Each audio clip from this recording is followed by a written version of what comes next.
Imagine you are trapped and injured in a dark forest, and the only person with you is your lifelong enemy. In this story, The Interlopers by Saki, these two men venture into a forest after years of feuding. What happens next is both tragic and ironic. Both men raised their voices in as loud as a shout as they could muster. "They hear us! They've stopped. Now they see us. They're running down the hill towards us!" cried Ulrich. How many of them are there?" asked George. "I can't see distinctly," said Ulrich. 9 or 10? "Then they are yours," said George. "I only had 7 with me." "They are making all the speed they can. Brave lads," said Ulrich gladly. "Are they your men?" asked George. "Are they your men?" he repeated impatiently, as Ulrich did not answer. "No," said Ulrich with a laugh. The idiotic chattering laugh of a man unstruck with hideous fear. Who are they?" asked George quickly, straining his eyes to see what the other would gladly not have seen. Wolves. This last paragraph of The Interlopers is really powerful because it flips everything we've seen in the story.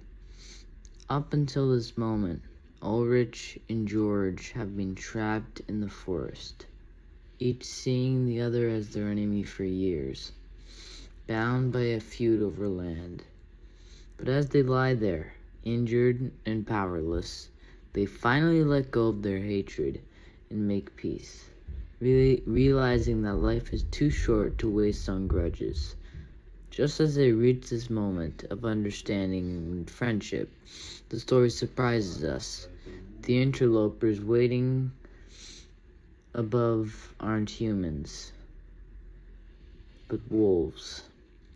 The twist ending makes the reconciliation feel tragically ironic, because even though the two men have changed, nature itself is indifferent to human conflicts. It shows that while people can learn and grow, there are still vulnerable forces beyond their control. For the story, this paragraph reinforces the themes of the futility of feuds, the unpredictability of life, and the power of nature. It leaves the reader thinking about how brief and fragile human life and understanding can be, and how sometimes, even when we do the right thing, the world doesn't reward us. It's a shocking, almost haunting way to end a story, and it really sticks with you, making you reflect on the tension between human pride and the natural world. The themes from this story are hatred and revenge. Ulrich and George continue a family feud over land for generations. Man versus nature. Falling tree traps both men in the forest. Nature is more powerful than human pride or rivalry. Humans are not in control. Pride and ego. Both men refuse to apologize. Pride makes conflict worse and prevents resolution. Irony. Just as they reconcile and call for help, wolves approach. The falling tree. As if nature decided the fate and intervened on the quarrel between Ulrich and George. Irony.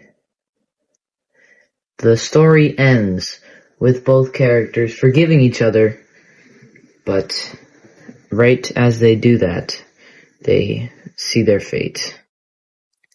Though Ulrich and George's story ended tragically, they remind us that conflicts, no matter how intense, are no comparison to the forces beyond our control. Even now, grudges or anger can control our lives, but ultimately, the world does not revolve around conflicts.